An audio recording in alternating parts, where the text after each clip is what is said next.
l'iPhone 12 sera-t-il enfin le modèle des grandes avancées? Si la fiche technique s'embellit à petits pas au fil des ans, le design n'a pas beaucoup évolué depuis l'iPhone 10. Nombreux sont les utilisateurs qui espèrent un véritable changement. Seront-ils enfin servis? Impossible de répondre à la question dans l'absolu. Apple n'a encore livré aucune information sur son futur iPhone 12. Mais peu importe, comme d'habitude, les fuites se sont substituées aux voix officielles pour dresser le profil robot du smartphone. Cette année, Apple lancera 4 iPhone 12 différents et tous en version 5G. Voilà déjà l'une des principales évolutions des futurs modèles. Avec plus d'1 an de retard sur la concurrence Android, les premiers iPhone 5G débarquent cette année. Design de l'iPhone 12, l'encoche fait toujours tâche. La plupart des Apple users se sont sûrement déjà habitués à l'encoche par effet d'accoutumance, mais il existe une réelle demande d'évolution sur ce terrain.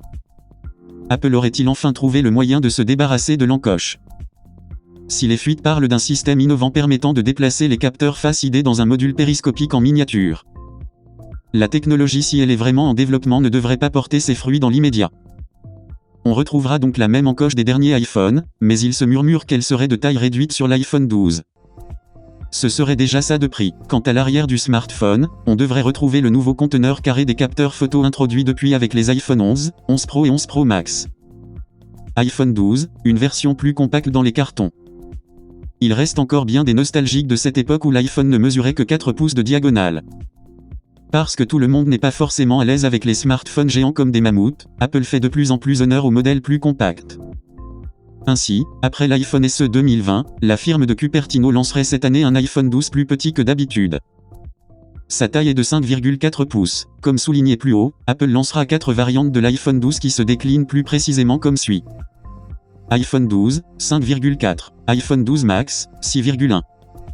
iPhone 12 Pro, 6,1. iPhone 12 Pro Max, 6,7. Comme vous le constatez, nous avons 2 modèles d'entrée de gamme avec des tailles respectives de 5,4 et 6,1 pouces et 2 versions haut de gamme de 6,1 et 6,7 pouces. iPhone 12, OLED et 5G pour tous. Cela fait plusieurs mois qu'un rapport du célèbre analyste Ming-Chi Kuo a laissé entendre que tous les iPhones de 2020 passeront à l'OLED. La version de base restait d'habitude sur du simple LCD comme ce fut le cas l'année dernière et en 2018 avec les iPhone 11 et iPhone 10 respectivement. On aura donc droit cette année à une dalle OLED sur les 4 variantes annoncées. Idem pour la 5G. Ralenti par les difficultés d'Intel à produire un modem 5G à temps, Apple a été forcé de conclure un accord avec Qualcomm après plusieurs mois de guéguerre entre les deux entreprises. Qualcomm fournira donc les puces 5G des iPhone 12 et ils auraient tout droit à une compatibilité avec le nouveau réseau. Toujours pas de port USB-C. L'iPhone 12 ne sera pas le modèle qui signe le passage à l'USB-C. La rumeur court depuis belle lurette et chaque année, c'est toujours la même issue. Idem en 2020 puisqu'on reste sur un port Lightning pour tous les modèles de cette année. Apple tient donc à son connecteur propriétaire, peu importe les pressions de l'UE qui poussent les constructeurs à l'adoption d'un format standard pour faciliter l'utilisation de chargeurs universels. À en croire des rumeurs apparues il y a quelques semaines, l'iPhone 12 serait le dernier à embarquer un port Lightning. Pas de chargeur ni d'écouteurs dans la boîte. C'est une rumeur qui paraît a priori loufoque, mais qui revient avec insistance. Nous avons appris dans un premier temps que le smartphone serait livré sans EARPO, les écouteurs filaires livrés chaque année avec les iPhones. Ce serait une première pour Apple et c'est bien surprenant. La firme serait même prête à aller plus loin. Aux dernières nouvelles, il n'y aurait ni écouteurs ni chargeur dans la boîte des iPhone 12. Quel argument soutiendrait ce choix radical ? 2 raisons sont avancées. Apple soutiendrait cette décision par une bonne volonté écologique. En effet, les utilisateurs d'iPhone possèdent pour la plupart des modèles déjà sortis les années précédentes et étant donné qu'Apple les livre avec les mêmes accessoires, il aurait décidé de retirer les écouteurs et le chargeur de la boîte pour permettre à ceux qui le souhaitent de les acheter séparément. La firme considère que la plupart des acheteurs disposent déjà d'une paire d'écouteurs filaires, voire des AirPods, mais aussi d'un chargeur. Ce choix permettrait dans le même temps de limiter l'augmentation du prix des iPhone 12 voire de conserver les mêmes tarifs que l'année dernière.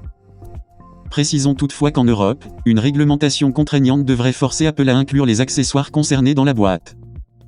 Un chargeur rapide de 20 watts. L'année dernière, les iPhone 11 avaient enfin droit à un chargeur rapide de 18 watts. Mais il fallait l'acheter séparément, 60 €, pour avoir droit à la recharge rapide. De quoi presque avouer qu'un retrait du chargeur de la boîte serait un moindre mal puisque cela reviendrait quasiment au même que la donne actuelle. Cette année, Apple proposerait non pas un chargeur de 18 watts, mais de 20 watts plus rapide. Et puisqu'on parle de la batterie, Apple aurait décidé de proposer une version moins chère sur l'iPhone 12. Selon l'analyste Ming-Chi Kuo, le coût élevé de la 5G forcerait la firme à négocier un tarif plus bas pour les autres composants. La batterie coûterait ainsi 50% moins cher que celle de l'iPhone 11 grâce à un design plus simple et plus petit avec moins de couches. Pour autant, ces changements ne devraient avoir aucun impact notable sur l'expérience utilisateur. Apple A14, un SoC gravé en 5nm, jusqu'à 6 Go de RAM. Chaque année, Apple repousse un peu plus la limite des performances de ses puces. On passe bientôt au SoC A14, alors que tous les processeurs haut de gamme actuels de la concurrence en sont à une gravure en 7nm, la firme de Cupertino ira encore plus loin en passant au 5nm via le procédé FinFET de TSMC. De quoi améliorer aussi bien les performances que l'efficacité énergétique de la puce comparativement à la 13. D'après des informations dévoilées par le leaké Komi Yakagi sur Twitter, le SoC de l'iPhone 12 serait 40% plus performant que son prédécesseur et jusqu'à 50% pour la partie GPU. Le processeur serait aussi performant qu'un CPU Intel de basse consommation à 6 cœurs, selon nos confrères de WWFTech enfin. Apple intégrerait plus de 4 Go de RAM pour la première fois dans un iPhone. On parle d'une mémoire vive de 6 Go pour les iPhone 12 Pro et 12 Pro Max contre 4 Go pour les modèles standards.